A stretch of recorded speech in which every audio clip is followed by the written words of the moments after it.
Weekend as the city roars. Tune in loud, turn up some more. Cincinnati show, it's time to play. Sports with strawberry ice today. 5:30 sharp, don't be late. CTV, the sports awaits. Strawberry icy's on the mic, energy, it's pure delight. Every touchdown, every goal.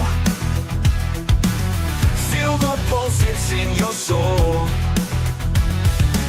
Cincinnati heartbeats strong. Strawberry ice will lead the throng. Every touchdown, every goal. Feel the pulse, it's in your soul. Cincinnati heartbeats strong. Strawberry ice will lead the throng. Feel the crowd, it's electric now.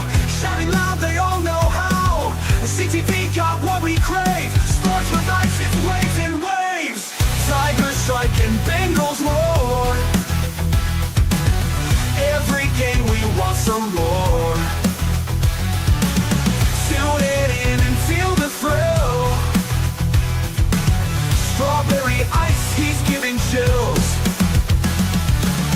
5:30 sharp, don't be late. CTV, the sports awaits. Strawberry ice, he's on the mic, energy, it's pure delight.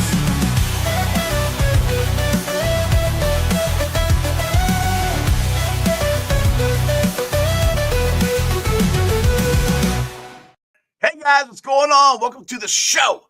This is Sports with Strawberry Ice. I'm your host, Iceman, Jeff Trennepohl, and it's always to bring you sports from a West Side point of view right here in the great city of Cincinnati, Ohio. And as always, I'm coming to you live from the Ice Cave, and the Ice Cave is brought to you by Priority Lawn and Landscaping.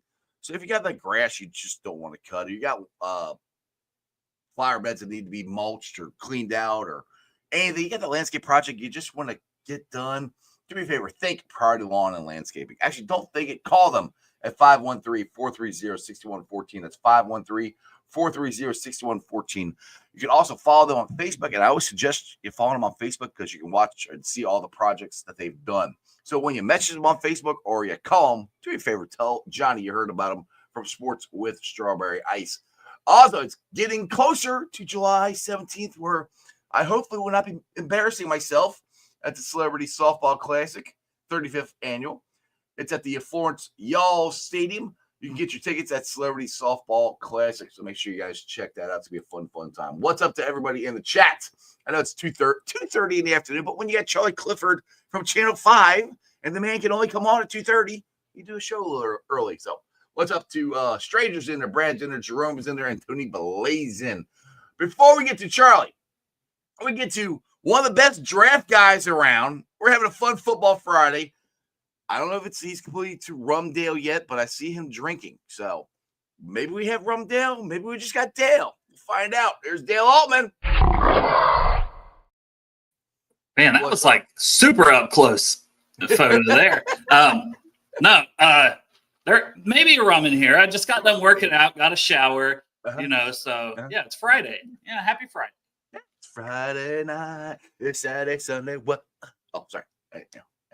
Don't skip a day job. I know. All right, let's get to the reason we're here. Nobody wants to talk to us. Everyone wants to hear about the man, the myth, the legend from Channel 5 Sports. He's Charlie Clifford. What's up, fellas? I think we need more Iceman singing today. Let's just do karaoke with Iceman. It's Friday at 2. There's no one's actually working. Don't blame me for the early start. No, it's summer Friday. There you go. I like to think Charlie dressed up for us. Dale dressed up. He's sleeveless. Yeah, we're good. This is normal summer attire for me. I'd rather be in Dale's gear. Dale, you want to switch? Because that looks a lot more fun than this. I do not. I am a school teacher, so dressing up during the school year, I don't have to do it in the summer. I'm good. I'm out. Salute. Well, I thought it was funny. Somebody, I told Charlie before we started this, somebody commented on my Twitter post about the show. And I made a graphic and I had Charlie looking all nice and pretty in his suit and everything. And somebody said if you scroll past it fast enough, it looks like Evan McPherson. I'm like, Charlie, that's a compliment. You compared to an actual, NFL player. That's not bad. He's a great dude, so I'm in for that. I think there's a big bounce back year coming for Evan McPherson. What do you guys think? I agree. I think he was injured last year. I don't know if he gets back. His rookie year is kind of hard to beat. He damn near made every kick, but yeah, I think he's bouncing back this year. What do you got, Dale? Yeah, I would agree. I think, Ryan Rico in his second season, Cal Adamitis again, having the whole same operating system there for another year. And I think his brother was going through some health stuff. So as much as you can say, like, as a kicker, you block everything out, I'm sure that was on his mind quite a bit, and had a young kid at home. So, yeah, I think he's definitely in for a bounce back year. And I'm looking for him to have a big year because we know he has the leg. We've seen him do it. We've seen him make clutch kicks. We've seen him be that guy before. So, yeah, I absolutely think looks like we're going to go to the Super Bowl, boys. Yeah, that guy. Yeah, let's see that guy. I like that. Charlie, let's talk a little bit about the punter there. Ryan Rico, he had an awesome year. I mean, undrafted free agent, got a hell of a leg. Beat that the mustache Brad to take the job. Just as far as special teams goes, I think we're in pretty good hands for the next couple of years with these two guys at kicker and punter. Yeah, Darren Simmons loves Rico. I mean, to be undrafted, to not be in camp when camp starts. Remember, he had to beat out Austin McNamara too. He was really option 3. Mm-hmm. Robbins gets hurt. If Robbins doesn't get hurt, I don't know, where that thing goes. But I saw Simmons a couple weeks ago, and they love this guy. There's no question in their mind. And Dale, I think you bringing up the Holder piece of the operation too. I mean, the Baltimore loss looming in everyone's mind over there still at Paycor. I think that's a huge underrated, like when you're checking the very final boxes of how this team's going to get back on track. I think Rico in that spot with another year is something worth talking about. I know it's not sexy. Why are we talking about? It's Friday and it's June 20th. What else are we supposed to talk about? Right. No, but you're right. It's a team operation, and him being back, they're in a good spot there. I mean, they handled the kickoff stuff really well last year quietly with the new format. So see if maybe Charlie Jones can stay healthy and really become something elite, because you saw that in the Cleveland game. I mean, there's something there. Yeah, exactly. I mean, I don't think Charlie's obviously doesn't have a shot at wide receiver, but it's pretty full room with Yoshivas, and so Burton's got his head on screwed on right. But I think Chuck Sizzle as a special teams guy, punt returner, I think he's elite, to be honest. I mean, that his last play was in Cleveland, it was in Cleveland, or he took it to the house and then he hurt himself and we never saw him again. I like him as the punt returner, and I hope he does win the job. Dale, what do you got?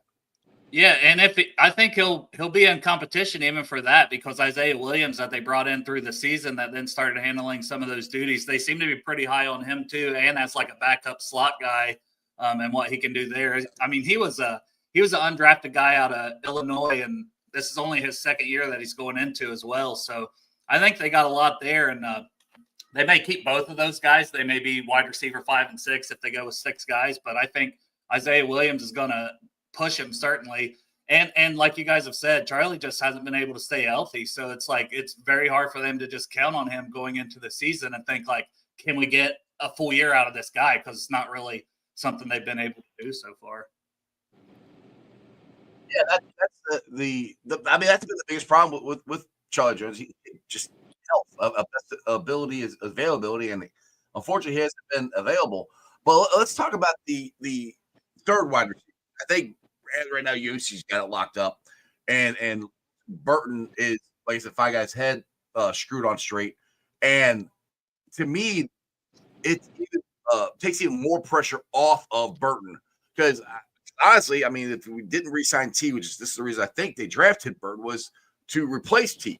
Not to worry about that now. They re-signed T, and with Yoshivas getting better and Joe Burrow is praising them, to me, this takes even more pressure off Burton. He can just come in and fit in where he fits in, and I think that might be a good thing for him. I think he might be a low-key breakout player this year.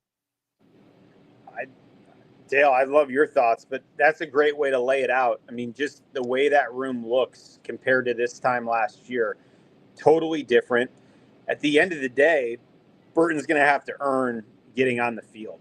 It's clear that the consequences of last season, there's going to be no handouts this year in terms of, hey, let's just see what we have. No, that's going to have to be earned through camp, I think through early in the season. Then even with Josevich, my question always is, there's only one ball. And with Mike Gesicki getting as much traction as he did last year, you're really kind of looking at Gesicki as that third option, plus Chase Brown coming out of the backfield. You know how much they love to use that and tap into that from a schematic standpoint. Andre Josevich is a great guy. He's been proven in the red zone that he has some of the best hands and the ability to kind of just get open in these red zone drills, which are some of the biggest catches in the game. But at the end of the day, how much is there just for you to have? I don't know, Dale, your thoughts on just how that may break down, because you're right. Any other team, wide receiver 3, shoot, you could end up leading the team in catches by the end of the year if it falls your way. Yeah, and I think you hit it right on the head with Yoshi as like that short yardage guy, the red zone threat. He's incredible with that. I think they like his blocking on the outside, so I don't know how many catches he gets, but I think he's definitely going to be like entrenched as the wide receiver 3, just because consistent and reliable, and they know what they're getting in him where they don't in Burton. But I do think they're going to bring Burton in. Go Balls is so close so many times last year. He showed it in preseason. He can definitely hit the downfield plays, which opens everything up for T and Jamar underneath, and, where they can't just double those guys all the time. So I think you'll see a little bit of a rotation, but I think Yoshi's definitely that wide receiver 3 for his blocking. And now he's up to 220 pounds, which is kind of fascinating to me because he's added, more muscle, and he says it makes him feel even faster. And it's a guy who was doing track and football at Princeton. So the fact he's able to focus now for a couple, 2-3 straight years on just football, I don't think he's reached his ceiling yet. So I think in an ideal world, the way the Bengals pass the ball, this could be a guy that puts up 500-600 yards and 6, 7, 8 touchdowns because he's such a red zone threat and just a nice, reliable weapon, to add to the plethora of other guys that they have out there, like you mentioned, Chase Brown and Gesicki. Yeah, we have just an abundance of offense on this team. And one thing that I brought this up, like Yanni Chavez for Channel Local 12 was on here last Friday. So Fridays are the days I have TV guys on. But I think this is a good point and a good talking point here. He said, I don't want Jamar Chase to win the Triple Crown this year. And at first I'm like, why? He's like, because I want them to spread the ball out to everybody, which they have so many weapons that they can do that, where they're not going to be able to double team Jamar or T. We got too many guys with like I said, with the emergence of Yoshi getting bigger, faster, stronger. Mike G is second year in this offense, and Burton, and then like Charlie, you said Chase Brown. I mean, I did a show on it yesterday where Dan Pitcher has come out and saying that he thinks Chase Brown's a top 10 running back already in this league. So I mean, the weapons we have on this offense is just ridiculous. So yeah, I agree with Yanni. I don't want Chase to get the Triple Crown again. I want the ball to go spread out. And Joe has been known to throw to Joe. I don't think Joe cares. As long as you're open, he'll throw you the ball. He trusts you. And I think he trusts everybody that we've talked about. It's been interesting to hear him talk about going into this summer. There's no onboarding going on. Everyone is back. He's healthy. This has never happened before in his career. Maybe that's the simple answer to solving September for this team, that, hey, they're going to play more in the preseason. Everyone's running it back. Dan Pitcher didn't get poached to be a head coach somewhere. And you have Taylor Pitcher, Craig Thorpe, Justin Riscotti, those 4 quarterbacks kind of behind the scenes trying to dial this offense up even more. Barring some training camp health issues, there's no reason why this offense shouldn't be coming out of the gate, at the best clip of anyone out there. And then on the other end of the spectrum, you have a defense in terms of contending teams that I think has more question marks than any potential contender out there. We've laughed all summer. I'm like, any elongated time we spend talking about the offense is just, it's kind of fluff. Like, why are we debating what's going to happen with this offense? You know what's built in here. To me, this everything is defense, and we'll get to start seeing it play out here in about a month. Yeah, and they're putting a lot on Al Golden on that defense because they haven't brought in near as many new pieces. And even Shamar Stewart, you got those question marks. I think they've got to get that worked out in training camp. I don't buy for a second this guy's going to give up first-round pick money and go back in the draft. I'll also answer T. Brookie in the chat there. What happened to Trent Irwin? He signed with the Jaguars, I think, about 2 or 3 weeks ago. So he's with the Jaguars now and shot to make the roster. But yeah, defense, a lot of questions, Jeff. So you could go a lot of places now with defense after Charlie brought it. Yeah, I keep going this way, and I wish they would have brought in more veteran guys. But I'll keep bringing this. Dusty Croft brought this up on the show a couple weeks ago when Vic Fangio came to Denver. They basically had the same defense, and he turned it around. Mm-hmm. It can happen. And we have a plethora of number 1 and number 2 picks on this defense that we haven't gotten really anything. I mean, you go by our last 3 out of 4 first-round picks. You got Dax Hill, you got Miles Murphy, and now you got Shamar Stewart and mix in a right tackle in there, Mims in there. But those 3 guys, like Shamar hasn't even practiced yet, but Murphy and Dax Hill, and Dax Hill I think was going to have a really good year last year until he got hurt. But we haven't really got much out of Miles Murphy. We don't know what we're going to have out of Dax because he's still coming back from the ACL. But beyond that, we still got guys who are second round picks and first round picks that just haven't lived up to where we drafted them. And I think that's Al Golden's biggest job, is to get the talent out of this defense that I think is there. And so will it happen? I have no idea. But that's the plan. And this is one thing I said, Charlie, is like, I don't really like the plan, what the Bengals did this year, but at least I can see a plan. I see what they want to happen. The last couple of years, it seemed like, we let this guy go. Let's go out and grab Mike Scott, and DJ Reader left. Oh, let's go get out and grab this guy. Like, they actually had a plan, it looked like to me anyway. So, like I said, I don't necessarily like the plan, but at least I can see it. And the biggest thing is getting the talent out of this defense. And that's all on Al Golden. And you're right. Whether you like it or not, it is the blueprint, and it's set now, barring maybe a safety addition going into camp. That's been the biggest kind of head scratcher for me. You're Geno Stone, who admits early in the offseason he wasn't sure if he was going to get a call saying, hey, thanks for a year, but we're going in a different direction. And that's in the back of your mind. And then you have Jordan Battle, who, as you mentioned, that you bring in Nick Scott and kind of Lou Anarumo's hesitancy to put Battle on the field as a rookie. You're now chasing a little bit there too. Granted, he stepped in last year and played a ton. But I'm with you. What's going to happen at safety? As of now, it tells you one thing. They must really like Dejon Anthony behind the scenes, because you're one play away from this guy who really only had one memorable play as a rookie, unfortunately, week 2 in Kansas City, from him being back there, trying to save you from all these prolific passers you're going to have to run into. And then up front, it just sounds like TJ Slayton, from a personality standpoint, is a much better fit than Sheldon Rankins was. You're trying to pick up on little things just in the locker room. You can tell Chris Jenkins, McKinley Jackson, they've really gravitated towards Slayton. I think they all, are kind of comedians in their own minds. It's a pretty fun group. And when you see them sitting at their locker, it looks like they're having a good time. So, with his ability to say, hey, I worked for Jerry Montgomery in Green Bay. This is why we need to trust this guy, because it worked for me, got me my second contract.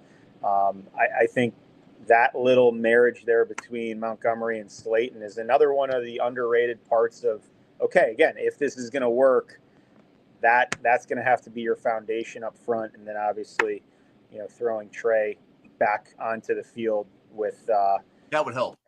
that we don't need to waste any time talking about that. We know that's kind of you take that out of the equation, and this whole conversation is kind of a moot point, probably.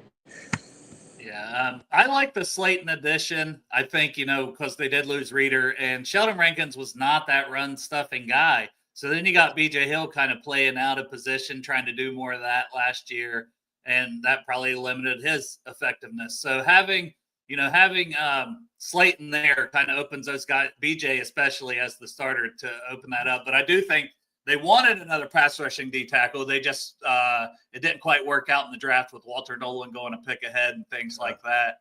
So that's probably still my biggest question mark on the defense beyond safety, because I agree with you. Geno Stone. What Geno Stone are you going to get? You're going to get those last few games when things were simplified, and the ball hawk from the Ravens when he had 8 interceptions, because maybe, that's good enough. But there's still a big question at safety. And then also just pass rushing D tackle, because Chris Jenkins really wasn't that guy at Michigan. Maybe there's still some untapped potential there. And I think, he's just better against the run. But when you're playing the Ravens specifically, and that's who you're chasing in the division, once again, we talk about a plan, bringing in a Slayton, hoping Jenkins healthy, having McKinley Jackson, these guys that you've brought in. You are trying to now stop the run. Shamar Stewart's pretty decent against the run with good size. Miles Murphy's similar. So, I definitely think it's like stop the run. The pass rush is a huge question mark right now, along with obviously Trey that you guys mentioned. Yeah, I think TJ Slayton is like the best, other than getting Al Golden, the best move they've made.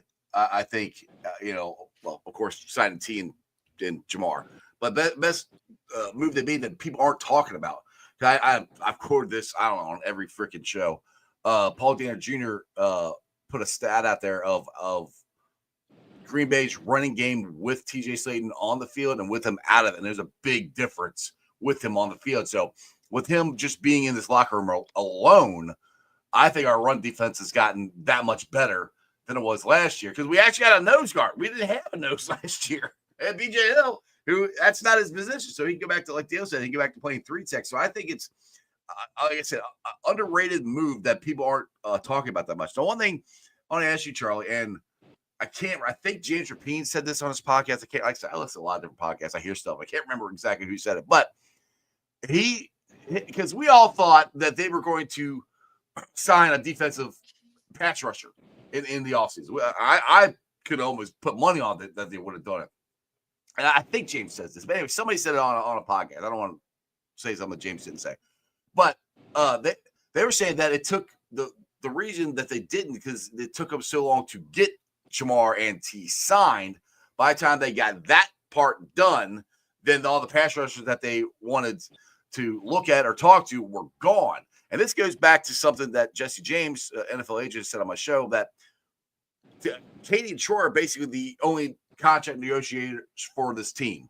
And Troy's really working on the stadium deal. A lot of it's been falling on Katie.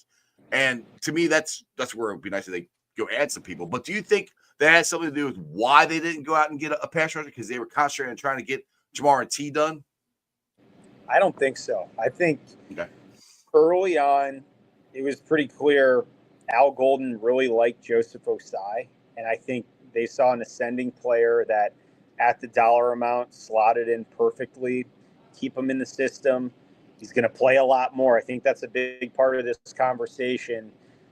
Al Golden's automatically going to get more production from Osai and Murphy because of their playing time, because Sam Hubbard's, he's retired now, and obviously Lou made his decisions about who was going to play opposite of Trey.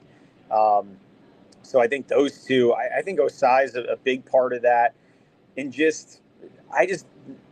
team in this state where you are so close, if that is your top priority, there was going to be money still, as we know now, like, all these still got money left over.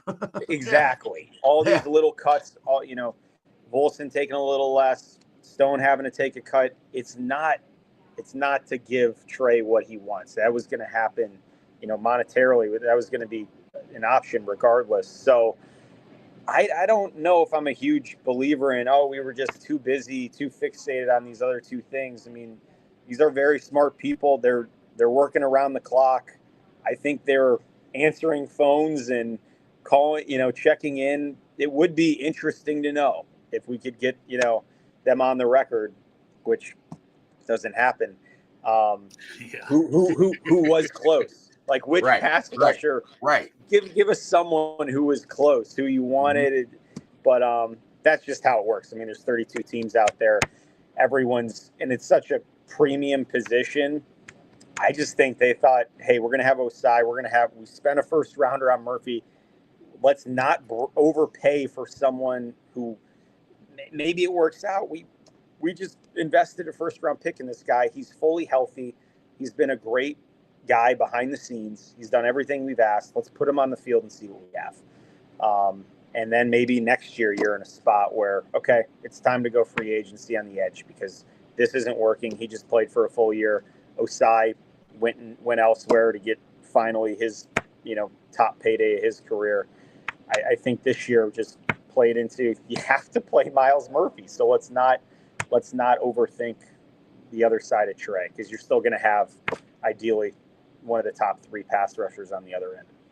Yeah, I was last year screaming at the top of my lungs. I love Sam Hubbard. Like, why in the hell do you keep playing him? like why aren't you He was playing? admitted hurt. Yeah, right. At Hurt. the beginning of the year, he was hurt. Yeah, he was still getting like 70 to 80% of the snaps, which is an insane number if you're healthy. Yeah, and you got Miles Murphy and Joseph Osai.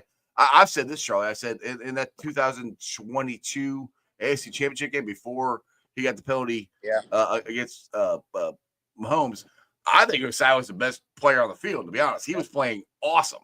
And then he got hurt, and that's been his problem, I think, is staying healthy.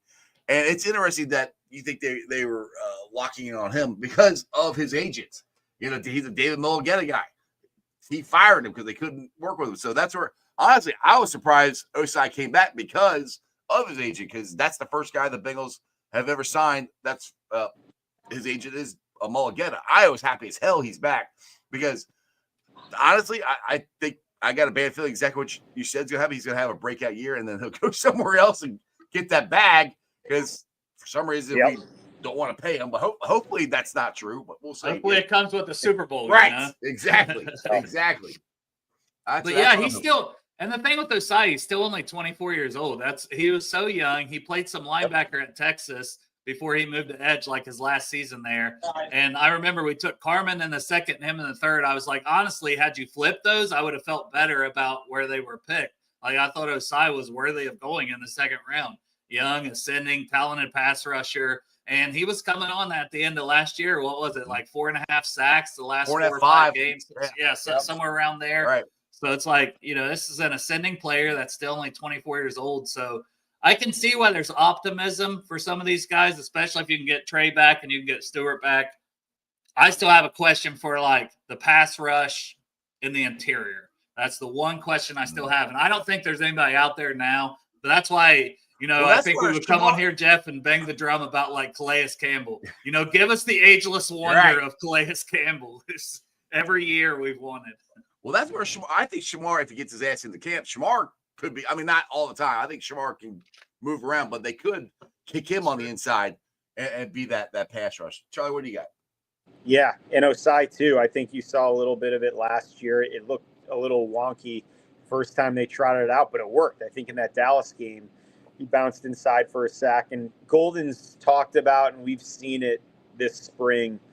I think you're going to see some more exotic looks than what I think he's really harped in the secondary. You got to know multiple spots. This isn't just, I'm not pulling your chain here. We're going to mix things up a lot. And the interior, you're right. I mean, what it's going to come down to when you're this good, as you saw last year, the final 6 minutes of a game, can your offense stay on the field and drain the clock? Can your defense get on the field and make quarterbacks sweat a little bit and start moving them backwards as opposed to people walking the ball down the field, against the defense that's gassed in crunch time? I mean, that's the margin this team's looking at. And that's where you want to be in the NFL. Get me to the last 6 minutes, and my quarterback's going to close this thing out, or Dale, as you said, my interior, the defensive line is going to be so nasty that your quarterback's not even going to be able to get a first down. So can you fix that margin? Because, that's winning time. And that's, as we saw last year, that went wrong time over and over and over again. And that's why you had the best quarterback season in the history of the franchise, but you were watching the postseason on your couch. Yeah, exactly. And Burrow has said that. And that's where, when Burrow says, I got to play better, I mean, I personally think that's what he's talking about, because there were times where the offense didn't get that first down when you need it. Now, that's where I go back to, we need to have more of a consistent running game, which hopefully comes with better guard play, where Chase Brown had over 990 yards, I think, from rushing last year. I looked it up yesterday. I think that's what it was. Don't quote me on that, but it was something like that. That's where I think that will help, if we can get that from this offensive line and from this running game. We need more. That's the only issue I have with this offense, is get a consistent running game. We ain't got to be a dominant running game. Just, you got to be able to get a first down or get yardage when you absolutely need it at crunch time. And the offense has got to be able to, and the defense to make those stops. That's the reason we lost a lot of those games, is we couldn't, either the offense didn't stay on the field or the defense couldn't make a play. Well, most time it was the defense, but it was the offense from time to time. Yeah, so many times, like one stop, they could have just, won the game. I mean, the whole season would be different, They would I can go back to that Baltimore game, in Baltimore. One, well, by the way, they had 5 penalties on that freaking 2-point conversion. They didn't call any of them. But before that, we had the lead, and we couldn't get a first down, and then our defense couldn't stop them. That's the reason we lost that game, other than the ref suck, but T. Brookie has a question. I don't know. It's kind of who's a sleeper on defense no one is thinking about. See, that's tough, because no one is thinking about, man, Bengals fans are crazy. We think about everybody. But I will say somebody I think that could have a better year than maybe what they're saying, and not even guaranteed to be a starter, is DJ Turner. I love Juan Drago. I love DJ Turner. I thought he played really well. Like last year, Dax Hill kind of beat him out for that job. I don't think I think CTB will probably earn his, a starting job again, but he was struggling last year. I thought when DJ Turner was playing, he was playing really well. And I know he's got low 4.3 speed. His ball skills was improved from his rookie year. He's going into his 3rd season. I think DJ Turner could really take a step, assuming he can earn a starting job. And even if he doesn't, I think he's going to get a lot of playing time, because you always need 4 corners. That's why I think they're hyping up Josh Newton so much, because they know they're going to need all 4 of those guys at different parts of the season. Corner is one of the most injured spots. Plus, you can rotate those guys in, and sometimes with 4 or 5 wide receivers, you got to have them all out there anyway. So, but DJ Turner for me. What about you, Charlie? Is there an under the radar defensive player that might surprise people? I love the Turner pick. I think he's being talked about the least out of any potential starter. You're right. He was playing so well in that Los Angeles game before he got hurt. I mean, if we're really going deep cuts here, Cedric Johnson. Cedric Johnson. I love Cedric. Yeah, I love that Cedric pick. Johnson. 6th rounder. Yeah. Okay. With all the mysteries on the opposite of Trey, hey, his name was called late last year. Saw him in the Pittsburgh game. This guy was at the facility. I'm willing to bet just about as much as anyone this offseason, from what I heard.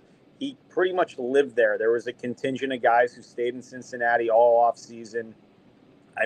Physically, you see it. It doesn't take more than a couple practice reps to say, hey, that guy looks like he could be something. And sometimes you just got to hang around and wait your turn. And I think, Golden coming in, he has no reason to play favorites. I think with a new coaching staff, there's a chance to kind of truly play your best guy out there. And who knows, he one injury and he hops in there and produces. I think that's a guy who could, if he gets into the lineup, stay as a rotational piece, because it just seems like every time he's out there, and I know it's a small sample size, he's shown flashes. So I'm going said Johnson. Yeah, I'm gonna go actually two guys, and this goes. I'm going to the safety room because they haven't added to that room. But Dale, you talked about it earlier, Dejon Anthony. I'm going with my boy Tyson. That's Anderson. Charlie, man. Don't give me credit for what Charlie said, okay? Oh, sorry, my bad. But yeah, mostly Dejon Anthony because, like I said, he made that play at Kansas City, and then after that, Lou kind of put him in the doghouse or whatever for some reason, which I don't understand that because it was a good play. It was I won't say a bad call. It could have won either way. We'll put it that way. It was a bad call. That was a shitty, terrible call. I agree. I agree with that. But I mean, just as far as you can't make that call. No, not that time of the game. No, let them. If it was the other way around, they wouldn't have made it. Anyway, get me off track, Dale. I think with just the lack of depth in that room, they're counting as of right now. They're counting on him to make plays. He's going to have to make plays. I'm talking about Dejon, and I think he made steps last year. He started coming back around in the second half, and Lou started playing him again. So that's to me, that's the guy for me that I think could be a breakout guy that nobody's talking about. You said you had two. Well, Tyson Anderson was the other one. That's your guy. My boy Tyson. Come on, he was on my show. He's at the draft party with me, so I gotta say Tyson. That's my dude. I like to say. I mean, he's a hell of a special teams player. I'll definitely say that. Hopefully, he can get some snaps. I wouldn't be surprised if there's a little contract extension for him before week 1. I mean, when you look at just, as you said, what you're getting on special teams. You're getting one of the best teamers. Can he step in at safety? It still remains to be seen. Leader, he checks that box. He's healthy. At some point, you're going to have to start, checking a few more boxes just from a depth perspective. He's, this is a contract year. I wouldn't be surprised if maybe they circle back with him. Just we'll see. I got nothing to go off of, but I think that's something to maybe keep an eye on. I got one for you, and I know that it's going against Aaron. There's playing in shorts t-shirt, but Jalen Rivers, I think he's been turning heads a lot in practice. I think there's a chance that he could jump. The guy we got from the Eagles as a third linebacker. Who we get from the Eagles? Wait, Rivers is a lineman. Yeah, you mean Jalen Rivers? No, not no. Okay, I wrote the wrong name. The linebacker we got from. We drafted. Clemson? Yes. Barrett Carter. Barrett Carter. Thank you. Sorry, I wrote the wrong name down. Barrett Carter. That's who I meant. Yeah, Jay Rivers is the tackle. But Barrett Carter, that's who I was trying to talk about. I think he's got a chance of jumping Burks. Oren Burks. Burks. Thank you. Yeah, Oren Burks. Because just from people talking and how athletic he is. Yeah. Is that far-fetched, Charlie? What do you think? No, I don't think so. I think they love, as you just said, they love how he moves. And in terms of maturity, leadership, I mean, Dabo Swinney, you can Google that real quick. It'll come up in 2 seconds. I think he's one of Dabo's favorites of all time. So definitely something to watch. Good problem to have if you're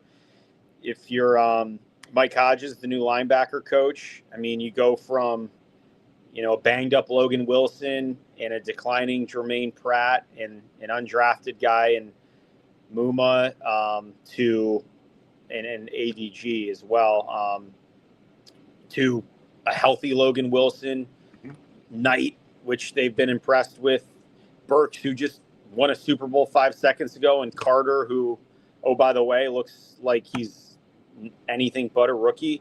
Major upgrade there. Huge upgrade in the middle of that defense. We're talking about what's the difference going to be. I mean, on paper, significant difference right there already on day one. I wonder who wins that fifth linebacker job, because you mentioned Muma Jongmeta, but I was really impressed with Shaka Hayward.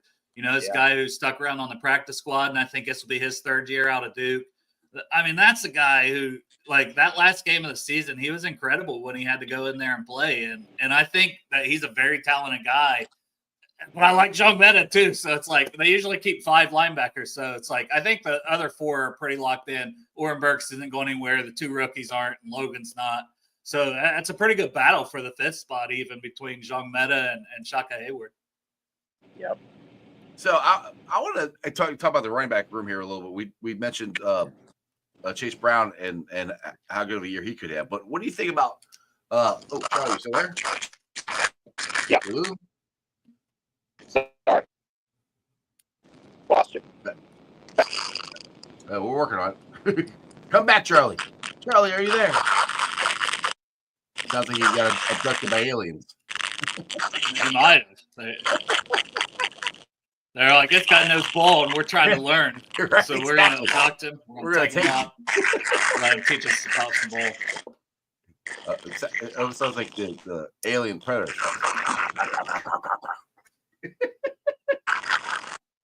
Oh, there he is. Are you back? I think so. Sorry, boys. That's all right. It ain't the first time that's happened on our show. We back? Well, I think we're back. You hear us? I think we're back. All right. So Sorry, I was talking. No, you're good. You're good. Don't worry about it. We're talking about running back room here. Zach Moss. He took a pay cut. They signed Samaje. They drafted Taj Brooks. Is there a spot for Zach Moss on this team? Yeah. I think they keep 4.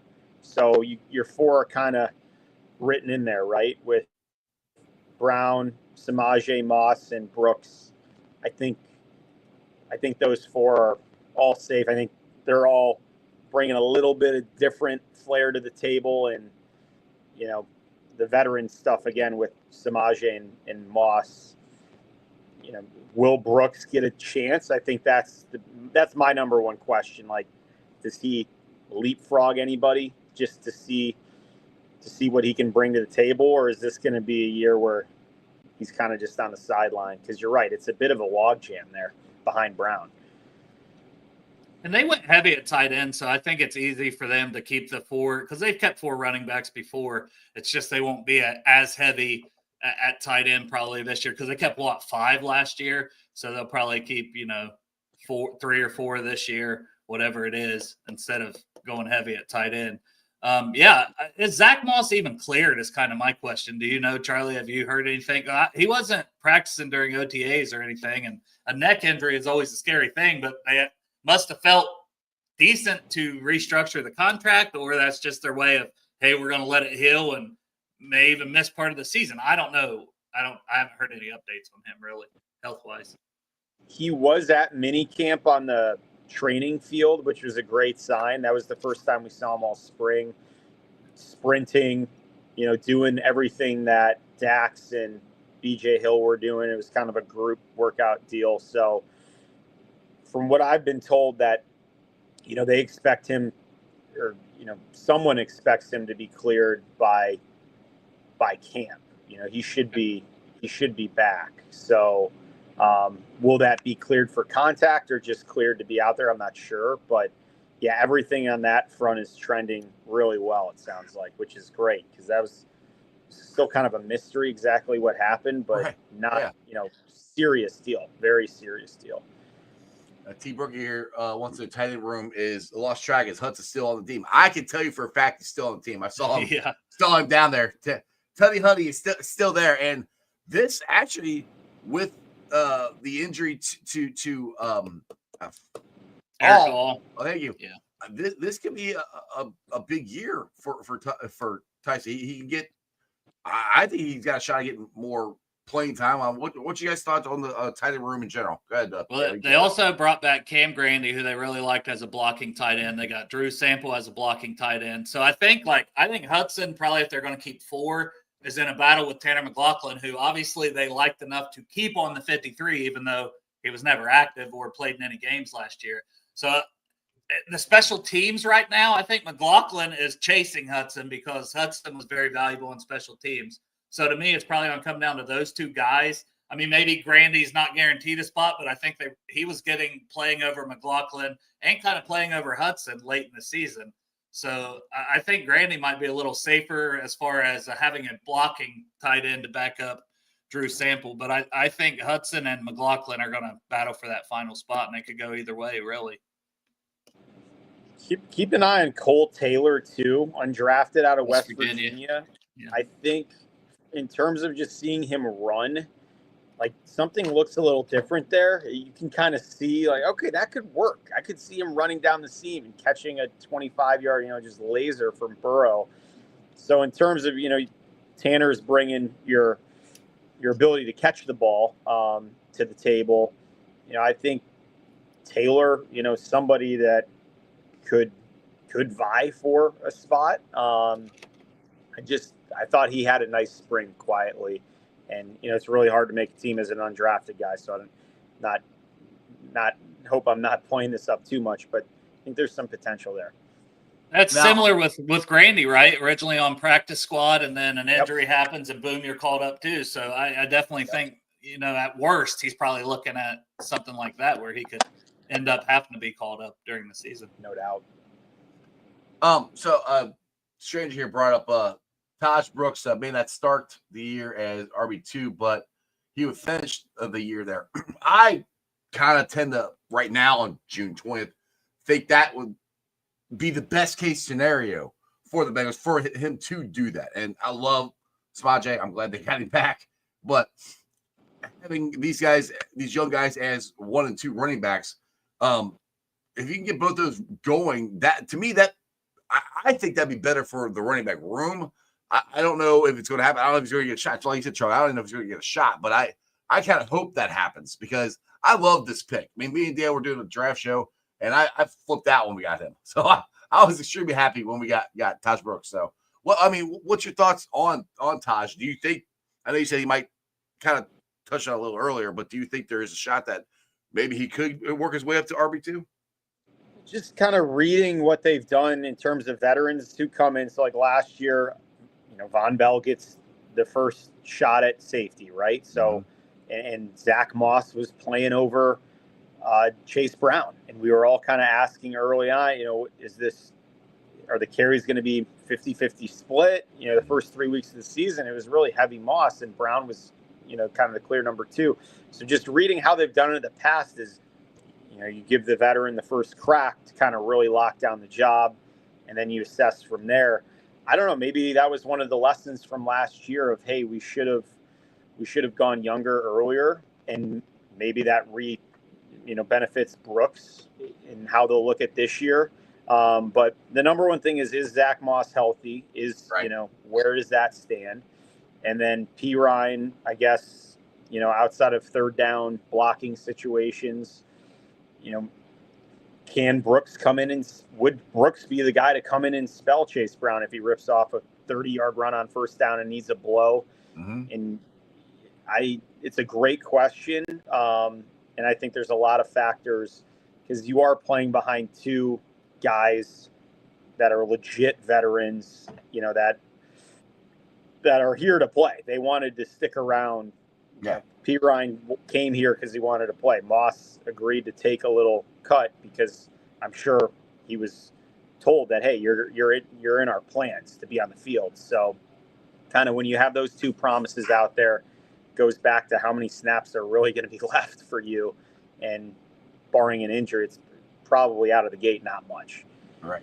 On that note, Dale, I know you got to get the heck out of here. Yeah. You got Bengals and Brewers coming up here pretty quick. Yeah, at 3:30. Thanks for having me on, Charlie. It's good to be on a show with you, brother. Appreciate it. Right back at you, Dale. Enjoy summer, man.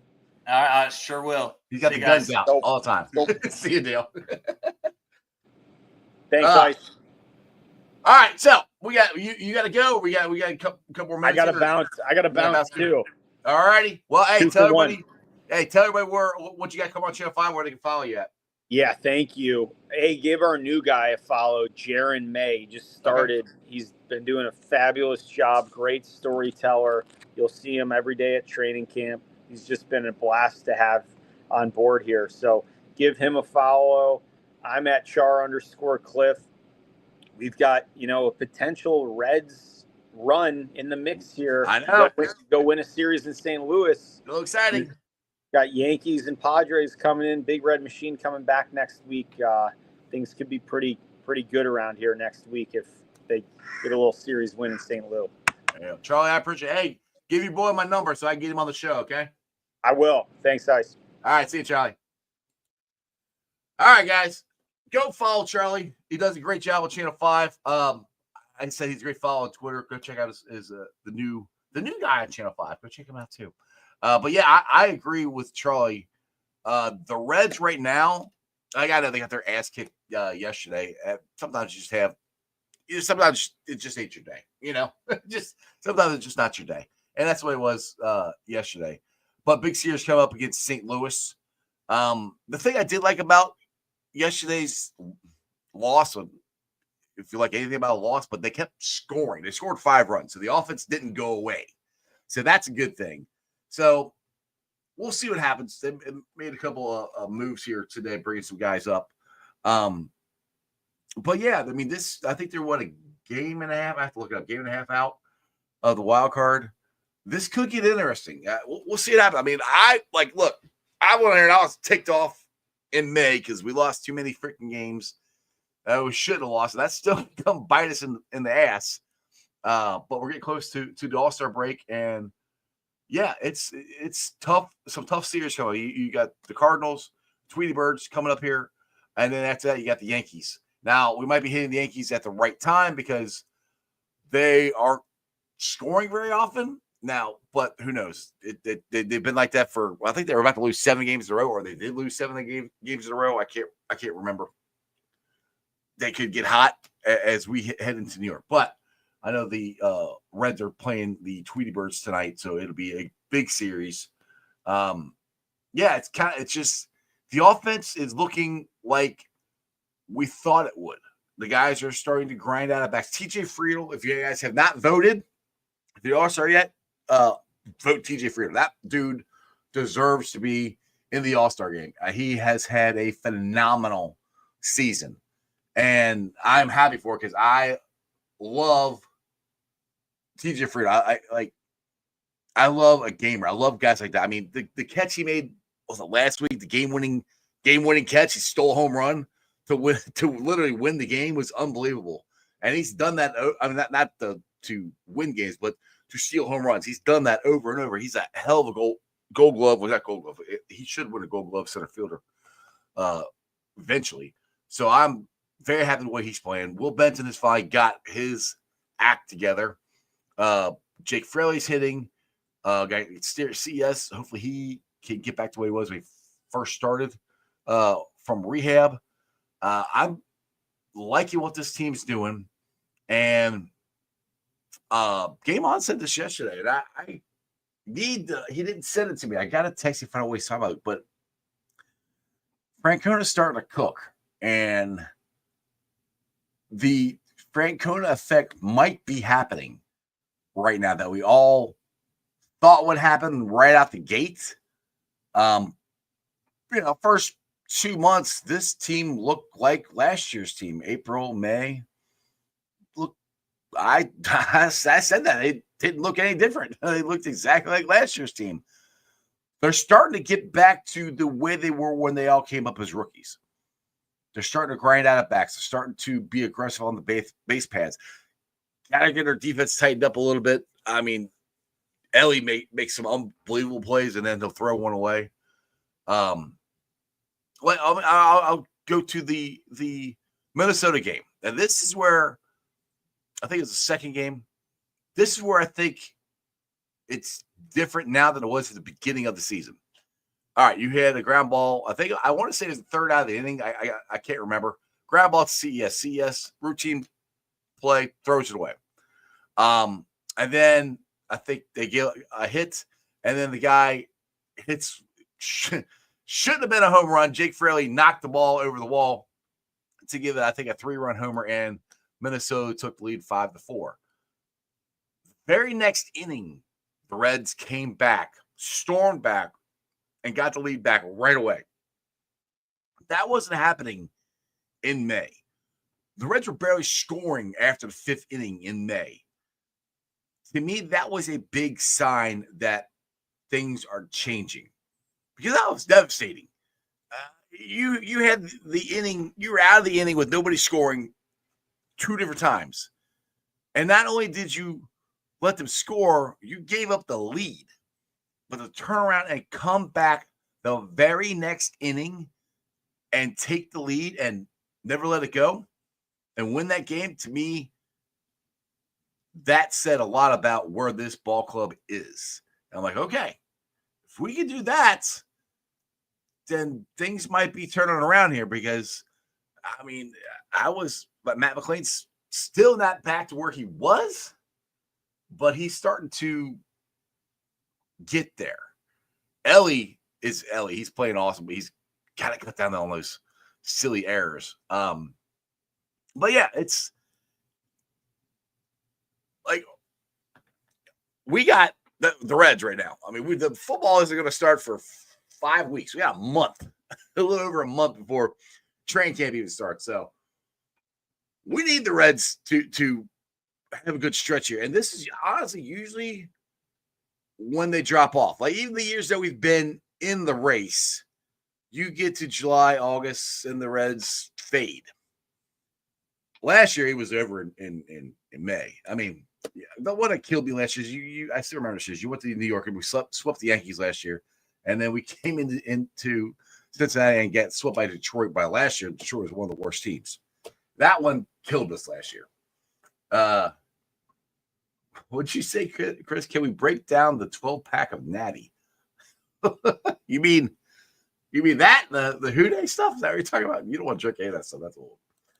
Chris says, I'm with you on TJ. I love that guy. Yeah, TJ is awesome. He is a Cincinnati baseball player. I mean, dirty, grimy, grungy, grinded out. That's why I love Chris Sabo. That's why I love Pete Rose. That's my type of players. That's who I grew up as a kid wanting to model my game after. Guys like that. That's DJ. If I was a 15, 16-year-old kid, I would love TJ Friedel. I'm a 50-year-old guy, and I love TJ Friedel. So, I mean, those are guys, I mean, like I said, those are guys you want on your team. And he deserves to be an all-star game. So, hopefully he gets there. I hope you guys are watching the Reds. It's, like I said, I'm not to the point where I'm like, all right, we're back in it. Like, because I've been down this road too many times the last couple of years with this team. And like, all right, we're back in. We're going to make the playoffs. We're going to do it. And then nothing. So, if we are in the wild card, like leading the wild card or a game and a half out of the wild card come the All-Star break, I'm going to feel a lot better. But they've also dropped off the face of the earth in the second half of the season too. So if they are close, game and a half, 2 games out of the wild card, All-Star break, and then they continue that momentum and continue playing well, second half of the season, it's going to be, I mean, I'm not breaking the bank here. It's going to be fun. I'm just hoping that's what's happening because I've seen that not happen more often than it does. So, either way, what would it be like if they're just dream, just dream? What if, September, October, the Bengals season's starting. Trey Henderson's already signed. Shamar Stewart's in here. Everybody's healthy. The Bengals get ready to start their season, and the Reds are on the verge of clinching a playoff spot. And what if in October we had the Bengals playing awesome and the Reds in the playoffs? So what would that be like? I've seen it before, but it hasn't happened very often. It would be very, very interesting. And then you got FC Cincinnati playing as good as they've been playing. I mean, you got 3 teams that would be our 3 most predominant professional teams here playing really good all at the same time. This place would be going nuts. It would be going nuts. All right, boys and girls. I hope you enjoyed that fun Football Friday show. Thanks to Dale from Bengals Brews, which they will be starting here in about a minute. That's why he had to get going.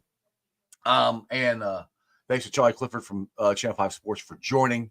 I've been live streaming on YouTube, Facebook, Twitch. You can follow me on all those, along with Instagram, Threads, and TikTok. And if you miss any of the show, you can always rewatch it here on YouTube, or you can go to the podcast and you can listen to it, the audio version. It's on BeanPod, Apple iTunes, Spotify, Google, Stitcher Play, pretty much wherever you get your podcast. Please make sure you rate, like, and review. Leave a 5-star review in the comments so more Cincinnati fans can find my podcast. If you do that, that'd be great.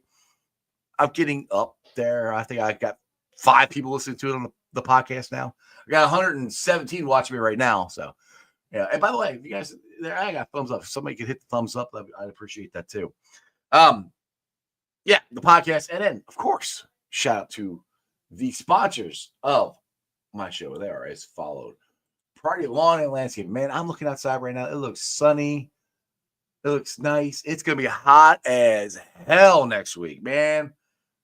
You don't want to go cut your grass. You don't want to do that landscaping project. It's going to be too hot. We'll make Johnny do it for Priority Lawn and Landscaping. Give him a call at 513-430-6114. That's 513-430-6114. You can also follow them on Facebook. I always say follow on Facebook so you can see videos and pictures of the jobs that they have done. And if you message them on Facebook or you call Johnny, do me a favor. Tell him you heard about him from Sports with Strawberry Ice. Shout out to T Properties, quality housing for quality people. Check out their website at www.tpropertiesllc.com for all your rental property management needs and your rental needs. And of course, Meyer Windows and Doors. I was just talking about looking out the window. I got these beautiful Meyer windows there. They're awesome looking windows, energy efficient, easy to clean. You can check them out at their website at MyersCincinnati.com. Matty Myers, Nate Myers, they're awesome dudes. You can get Matty come out there. You can see the Jackpot Joe mobile. Talk some football, talk some windows. MyersCincinnati.com. Also, shout out to my favorite brewery, Moorline Lager House. If you guys missed it last Thursday night, last night they had Roebling on, Rocket on the Roebling. It's there each and every Thursday night throughout the summer. It's an awesome venue to go there. You sit outside, nice Cincinnati air, listen to some great music, drink some delicious beer, have some delicious food from Moorline Lager House. Right on the river. It's the best spot on the banks, I think. Moorline Lager House, like I said, we will probably be doing something with them this football season again. Last year was awesome. We had the pregame tailgate there and the Tuesday show. We're working on some things. So, but check out, between now and then, go check out Moorline Lager House. All right, boys and girls, you guys have a wonderful day. It's Friday. Go enjoy the weekend. Stay hydrated because it's going to be a hot one. I'll see you guys back here Monday. Bengals Conto will join me. And like I keep saying, maybe Corey Dillon. Corey, call me if you're out there. Yeah, get you back on the show. Remember, Who Day for life. Throw it up. That's your sports, baby. See ya! Weekday nights, the city roars. Tune in loud, turn up some more. Cincinnati show, it's time to play. Sports with Strawberry Ice today. 5:30 sharp, don't be late. CTV, the sports awaits. Strawberry Ice, he's on the mic, energy, it's good delight. Every touchdown, every goal. Feel the pulse, it's in your soul. Cincinnati heartbeats strong. Strawberry Ice will lead the throng. Every touchdown, every goal. Feel the pulse, it's in your soul. Cincinnati heartbeats strong. Strawberry Ice will lead the throng. Feel the crowd, it's electric now. Shouting loud, they all know how. The CTV got what we crave.